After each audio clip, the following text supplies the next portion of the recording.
Alam nyo, Ma'am Amy Marcos,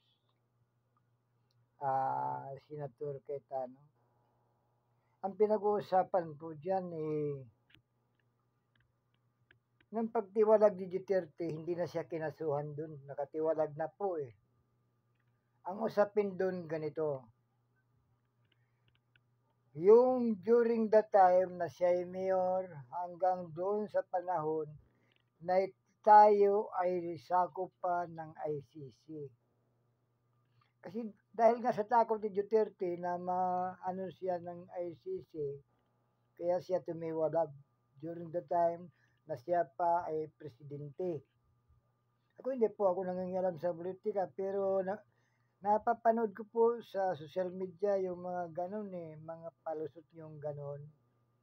Ganito na lang po kaya Madam Senator o Mr. Senator Peter Cayetano.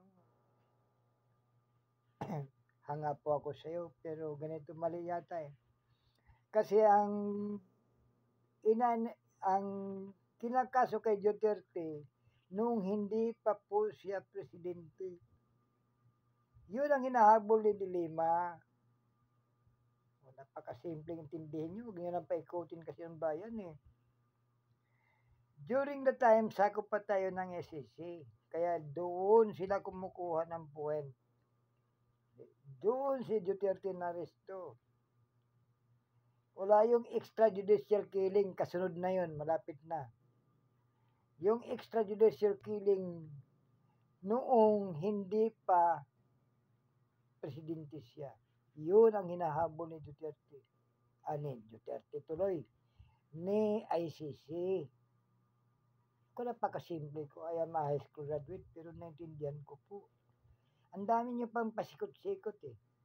Ang dami nyo pang alam, ang dami nyo pang mga sinasabi.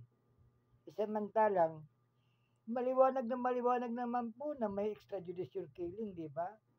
Masasabi natin na yung iba, personal na galit sa pulis, sa tao, tapos yung pulis. Kunwari, pulis ako, may personal akong galit sa kanya. Patungan ko ng droga, tapos babarilin ko ngayon.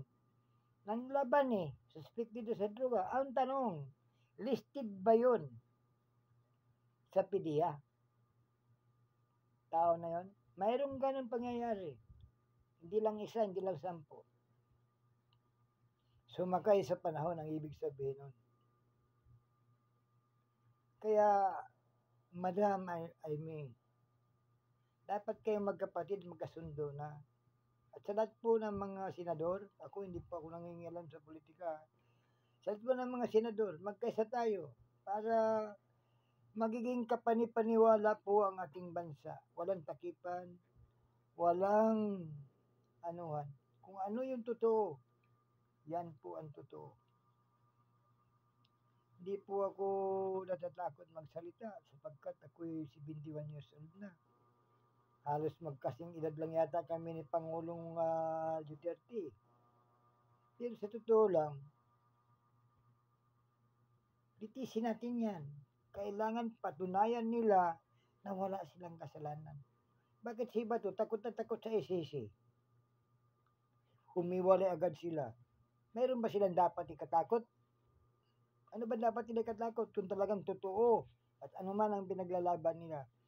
Dito kasi sa ating bansa, kayang-kaya nilang hilutin kasi nga makapangyarihan sila. Yung mga judge kaya nilang lapitan yan.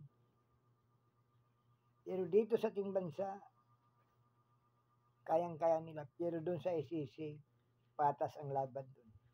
Yun na lang po, magandang gabi po sa inyong lahat.